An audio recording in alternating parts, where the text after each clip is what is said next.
You are Locked On College Crossover, part of the Locked On Podcast Network.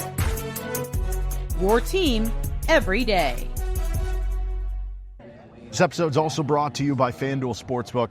NFL season's here, but we're in October. Everything is here, right? You got World Series, NFL, college football, college basketball is obviously about to get started. Everything's going on right now, and you don't want to miss it with FanDuel. Right now, new customers can bet just $5. You get $300 in bonus bets if your first bet wins. So pick a bet, put down $5. If it hits, you'll unlock $300 in bonus bets to use across the app. That's things that you can use on like Houston to win the college basketball title, Kansas to win the college basketball title.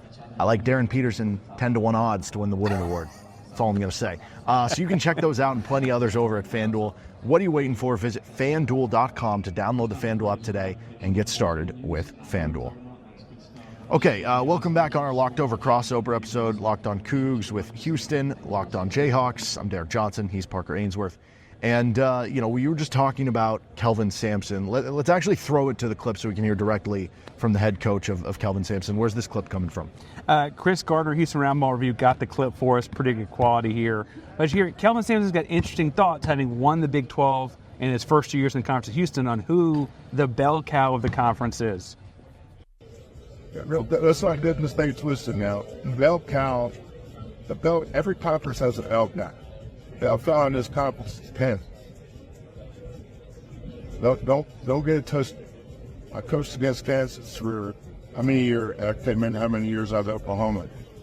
12, something like that. You don't lose your status because you had an alt near or so. They still got what top. When they talk about those South, people want to say, well, one of the best coaches in 400. Oh, he's not. He's one of the best coaches in 80 era. He's still coaching.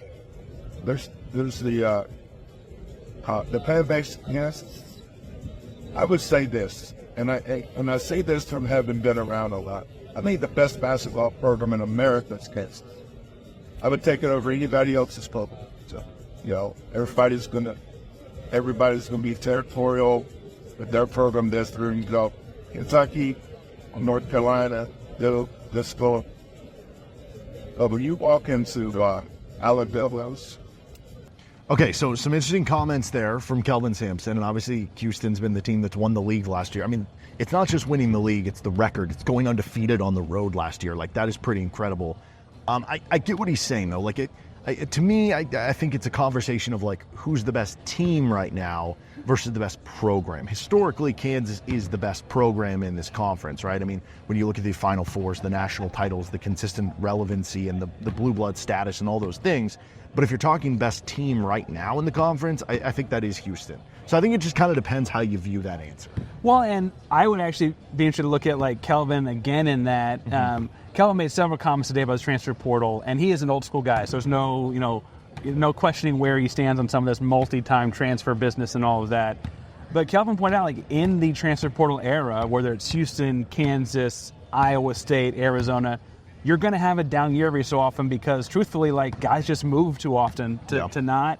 And he was more saying that that's kind of more what the last couple of years, as the person preparing for Kansas, feels like than anything. He was quick to point out your man Peterson, you keep going on and on about, which feels like a very consistent theme of the day for everyone in the Big 12. He's very good at basketball. He's very good, which helps a lot. I think it's interesting, too, though, because, look, when I look at Houston last year, you mentioned undefeated on the road. They were, like, milliseconds away from that not happening. Yeah. I don't mean to bring up. It's hard in the Big 12. Yeah, and I don't mean to bring up bad memories, but it was Kansas, but the week prior it was UCF, and Houston wins those two games at the buzzer. And Central Florida being a program that people didn't think as highly of, obviously. Frankly, each of those games helped propel Houston. Both of those programs kind of stuttered after that. Had those shots not fallen, it's a whole different deal. And one of those shots was against Kansas in Fog Allen. Yeah. Fog Allen has a role to play in Kansas' program in a way that I think everyone is a little envious of. We're all building towards having what do you call the chanting that they're doing? The rock chalk chant. Yeah. It really it's ominous in a lot of ways, right? Mm-hmm. And so I think that's part of it too. Is like that can propel a team that maybe isn't supposed to win to where they win anyway, right? Yeah. No, I mean, it's just building that confidence. And to your point, like last year, I remember at the end of the season, I forget if it was Rylan Griffin or Zeke Mayo. I thought it was Rylan, who said after the season, like, it kind of all goes back to that Houston loss when things started to fall apart. And, like, that was at the end of the season, which, like, that clearly was still on their mind at that point. So, like, you can say momentum is a real thing, you know? And it just is interesting, like, I don't know. Like, Houston was such a good team last season that it might not have mattered. But I have a hard time thinking with the way that you guys beat Duke in the Final Four, do you wonder if Houston doesn't win the Kansas game in kind of a similar fashion, right? Where you're having to come from behind and scramble. Are they able to rely on that experience and win that Duke game? It's possible they do, but, like, who knows? And Purdue in the Sweet 16 about a week earlier. In a road environment, basically, Frankly, yeah. And I feel like, honestly, one of the calling cards of Sampson in the last several years of being Houston is they win more close games than they lose like that. And I do think, like you're saying, it's once you've got the experience, it's not necessarily that you run the exact same set, exact same play, get the ball to the exact same guy. It's that in the timeout huddle, no one is nearly as nervous in March and April in that situation because you know it worked out in February and January. You know it worked out at Kansas. So in a neutral environment that is Indianapolis with Purdue, you know it'll work, right? You just have faith in it working, and that, frankly, goes a long way in just, like, making the play happen. I don't mean to dwell on that, but part of being a bell cow, I would imagine, would be using kind of as a trampoline back up to where Kansas has been. You hear Sampson say that. Do you feel like there is that trajectory this year at Kansas? Is that a fair assessment of where the program's at? Yeah, I do feel like they're going to get back there. Now, it is interesting because it still does, to me, feel like Houston's kind of on their own tier. If you're picking the conference standings, I would probably have Houston in Tier 1. I would probably have the Tier 2 with, you know, a lot of schools with Kansas, Arizona, Iowa State would be up there. I feel like I'm missing one off the top of my head. I forget if I said Arizona, Texas Tech, obviously BYU. There we go. So there's a lot of schools, I think, there that are rustling with them. I do feel like, you know, from your perspective, and I'd be curious to hear your take on this, I feel like the ceiling is still the same for Houston, like national title good. I feel like for Kansas this year, I'll be interested to see where that ceiling goes. If you do end up having the best player in the country with Darren Peterson, maybe that is the ceiling once again. But I do feel like the floor this year is lower for Houston than it was. Not to say that they're going to hit the floor, but you're counting on freshmen. Like, what if the freshmen don't work out, right? And obviously that's hypocritical for me to say with Darren Peterson, right? Because, but it can happen. But it's a scary place to be, I think, for both of us. That, like, okay, I think Darren Peterson's going to be really good. I think Cole Rosario is going to be good. I'm sure you think that, like, you know, Harwell and Cenac and stuff are going to be good. But, like, what if one of them does have one? Because it feels like there's a couple McDonald's All-Americans every year that, you know, it just doesn't work out for whatever reason, right? And what does that necessarily mean? And so if those things do happen, though, it does feel like to me that Kansas can get back to that point, because you look at some of the previous years that Bill Self has had an All-American lead guard, which, again, Darren Peterson's going to be that All-American lead guard for them. It's Sharon Collins, where they win the Big 12 back-to-back years. They get the number one overall seed in the NCAA tournament his second year. It's Frank Mason winning National Player of the Year when they get a 1 seed, make the Elite Eight. It's Devontae Graham when they get a 1 seed, make the Final Four. It's Devon Dotson when the tournament gets canceled, but they would have been the number one overall seed in the NCAA tournament. When he has All-American lead guards, they do really well. So yes, I feel like they're going to get back to that point this year. And honestly, the only thing that kind of stinks about all this is we only get Kansas and Houston once. I know, and like I guess there are some things you preserve and some things you don't. This feels more like a part of the conference getting too big, right, where you only get to play each other once in some of the cases.